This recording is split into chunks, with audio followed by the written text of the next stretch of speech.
नमस्कार, खबरें जारी न्यूज 24 पर मैं हूं आपके साथ मकसूद खान। भारतीय राजनीति में संसद की दीवारें बदली और नई संसद में एंट्री के साथ ही देश की आधी आबादी को राजनीति में एक बड़ा मकाम दिलाने के लिए मोदी सरकार ने महिला आरक्षण बिल को एक बार फिर संसद के सदनों में रख दिया। हालांकि यह पहली बार नहीं है कि पॉलिटिक्स में महिलाओं की भागीदारी बढ़ाने के लिए विमेन रिजर्वेशन बिल को पास कराने की कोशिश की जा रही हो। लोकसभा से बिल पास भी हो गया, लेकिन महिला आरक्षण बिल के नाम बदलने के साथ साथ देश की राजनीतिक पार्टियों की रणनीति भी बदल दी है और अब हर पार्टी यही कह रही है, माय डियर ओबीसी। देश की माताओं, बहनों, बेटियों को नारी शक्ति वंदन अधिनियम के लिए बहुत बहुत बधाई दूंगा। यह बिल फौरन अमल में लाया जाए। I would like to have seen OBC reservation included in this bill. We asked for the same thing, reservation within reservation. जो 33% आ रहा है उसमें SC, ST और OBC की व्यवस्था हो। महिला आरक्षण बिल पर जोर, मोदी सरकार का मास्टर स्ट्रोक।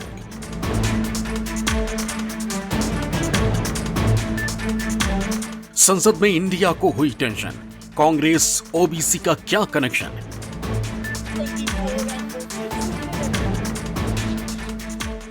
महिला आरक्षण पर संग्राम, ओबीसी कोटे पर घमासान।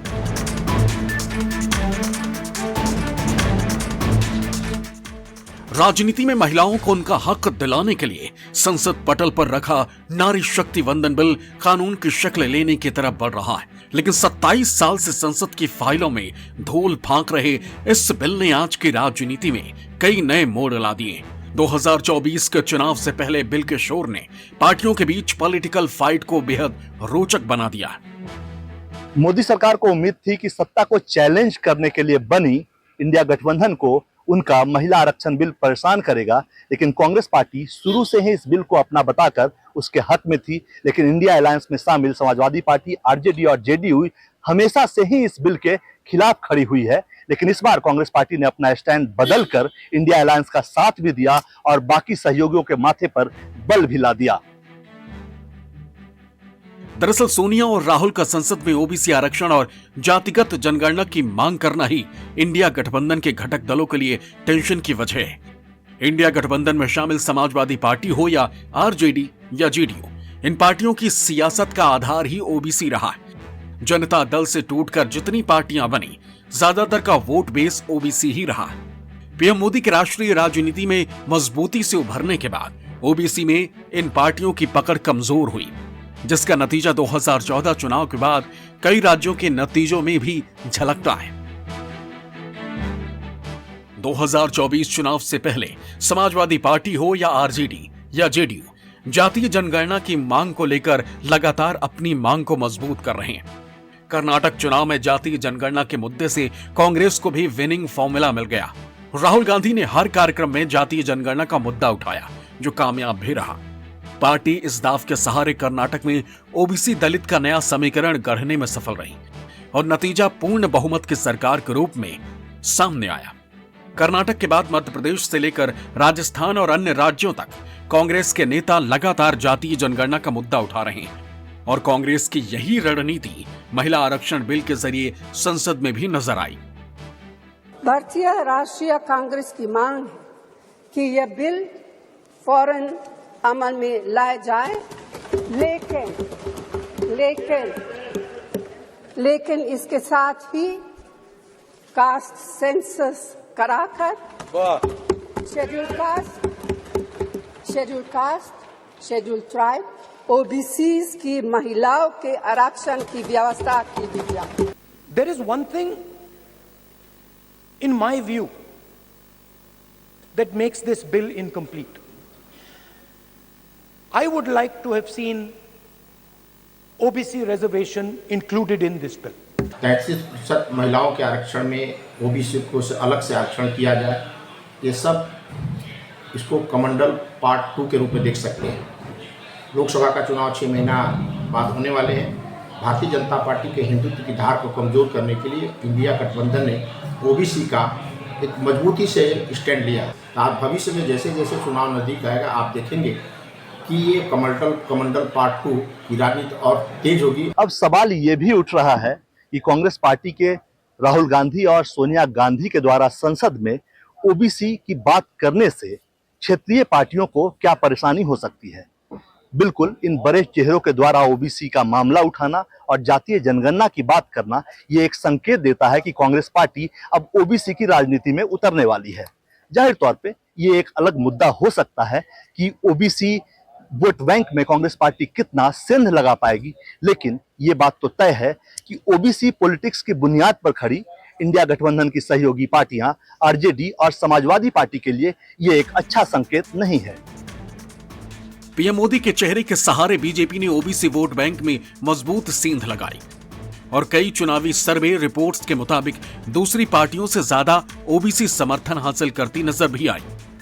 एक सर्वे के मुताबिक 2019 में ओबीसी समुदाय के 54% मतदाताओं ने बीजेपी का समर्थन किया था, जो किसी दूसरी पार्टी के मुकाबले कहीं ज्यादा था। दूसरी तरफ बीजेपी लहर की वजह से उत्तर प्रदेश में समाजवादी पार्टी 5 सीटों पर सिमट गई और तो और बिहार में लालू प्रसाद यादव की पार्टी आरजेडी खाता तक नहीं खोल सकी और दोनों पार्टियों की बुरी हालत के लिए ओबीसी वोट छिटकने को ही मुख्य वजह बताया गया। 2019 चुनाव के नतीजों ने सभी दलों के कान खड़े कर दिए। सपा और आरजेडी जैसी पार्टियों ने अपने छिटक रहे वोट बेस को सहेजने के लिए ओबीसी सम्मान को धार देने की रणनीति पर काम शुरू किया। कांग्रेस अपने लिए विनिंग कॉम्बिनेशन की तलाश में जुटी रही, तो दूसरी तरफ एसपी और आरजेडी के नेताओं ने ओबीसी से जुड़े मामलों को लेकर आवाज उठाने का रास्ता चुना। जातीय जनगणना और आरक्षण की मांग को लेकर समाजवादी पार्टी और आरजेडी की कोशिशें रंग लाती भी नजर आई। 2022 के यूपी चुनाव में एसपी को 32.3% वोट शेयर के साथ 111 सीटें मिली। वहीं बिहार में आरजेडी भी बीजेपी जेडीयू गठबंधन के बावजूद 23.5% वोट शेयर के साथ 75 सीटें जीतकर सबसे बड़ी पार्टी के रूप में उभरी। यही वजह है कि इंडिया गठबंधन में शामिल कांग्रेस की तरफ से ओबीसी कोटे का स्टैंड पकड़ते ही साफ हो गया कि कांग्रेस पार्टी आने वाले विधानसभा चुनावों के साथ साथ लोकसभा चुनाव और गठबंधन में खुद को ताकतवर बनाने के लिए बड़ा कदम बढ़ा चुकी है और कांग्रेस की रणनीति बीजेपी के मास्टर स्ट्रोक पर भी भारी पड़ती नजर आ रही। हम इस बिल के अगेंस्ट में नहीं हैं और मैं आपको कह सकती हूँ हम सब इस बिल को सपोर्ट करते हैं, मगर हमारे कुछ कंडीशंस हैं। We asked for the same thing, reservation within reservation. Existing seats में नहीं, जो 33% आ रहा है उसके अंदर जिसका आंकड़ा अभी के हिसाब से 136 सीट बैठता है, उसमें एससी, एसटी और ओबीसी की व्यवस्था हो। ओबीसी वोटर का सहानुभूति हर पार्टियां लेनी चाहिए। भारतीय जनता पार्टी तो ओबीसी की हितैषी रहती तो शायद इस बिल में भी ओबीसी का प्रोविजन होता। चूंकि भारतीय जनता पार्टी ऐसा नहीं की या ये एनडीए की सरकार ने नहीं की, हम आपके हितैषी हैं, हम आपकी मांग को लेकर के सरकार पर दबाव बनाए हुए हैं कि नहीं इस रिजर्वेशन में ओबीसी का भी प्रोविजन लाया जाए। तो एक सहानुभूति लेने की कोशिश की जा रही है कि ओबीसी वर्ग का हमें समर्थन मिले। महिला आरक्षण बिल में ओबीसी कोटे की फांस के पीछे सबसे बड़ी वजह है कि देश के ज्यादातर राज्यों में ओबीसी समुदाय पार्टी और उनके कैंडिडेट्स की किस्मत तय करते हैं। आंकड़ों के हिसाब से समझे तो देश में करीब 45% ओबीसी समुदाय की आबादी है। राज्यवार ओबीसी आबादी की बात करें तो बिहार में 61%, उत्तर प्रदेश में 54%, राजस्थान में 48%, गुजरात में 47%, मध्य प्रदेश में 50%, छत्तीसगढ़ में 45%, आंध्र प्रदेश में 52%, तमिलनाडु में 71%, तेलंगाना में 48%, कर्नाटक में 62% और केरल में 69% ओबीसी आबादी है। ऐसे में लोकसभा चुनाव से पहले किसी भी पार्टी के लिए ओबीसी मुद्दे को नजरअंदाज करना नामुमकिन है। देश में ओबीसी से जुड़े लोगों और खास तौर से महिलाओं की बहुत बड़ी तादाद है, इसीलिए ये एक पॉलिटिकल एजेंडा बन गया है और इसी एजेंडे पर विपक्षी पार्टियों ने सरकार को संसद में घेरा है और संसद के बाहर ये चुनाव तक सरकार को घेरते रहेंगे। 2017 और 2019 में लगातार 2 बार दिल्ली की सत्ता पर काबिज होने वाली बीजेपी पर भी ओबीसी समुदाय ने अपना प्यार लुटाया और ओबीसी समुदाय का झुकाव 2009 से लगातार बीजेपी की तरफ बढ़ता गया है। ऐसे में विपक्षी दलों के साथ साथ बीजेपी के लिए भी ओबीसी कोटे की मांग को नजरअंदाज करना आसान नहीं। 3 लोकसभा चुनावों में ओबीसी वोट प्रतिशत की बात करें तो 2009 में 22% ओबीसी वोट बीजेपी को मिला था, वहीं कांग्रेस को 24% ओबीसी वोट हासिल हुआ था, जबकि क्षेत्रीय दलों और निर्दलीय प्रत्याशियों को 54% ओबीसी का साथ मिला। 2014 में 34% ओबीसी वोट बीजेपी के साथ गया, जबकि कांग्रेस को सिर्फ 15% ओबीसी वोट हासिल हो सका। क्षेत्रीय दलों और निर्दलीय प्रत्याशियों को 51% ओबीसी का साथ मिला। 2019 में बीजेपी के लिए ओबीसी का वोट प्रतिशत तेजी से बढ़ता हुआ 44% तक जा पहुंचा। वहीं कांग्रेस को 2019 में भी सिर्फ 15% ओबीसी वोट मिला। क्षेत्रीय दलों और निर्दलीय प्रत्याशियों को मिलने वाला वोट प्रतिशत भी घटकर 41% हो गया।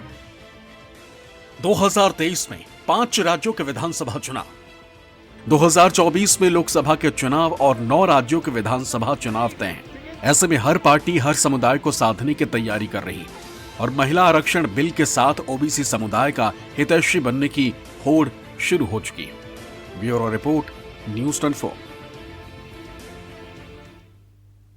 एक छोटे से ब्रेक के बाद फौरन हाजिर होंगे। आप बने रहिए न्यूज़ 24 के साथ।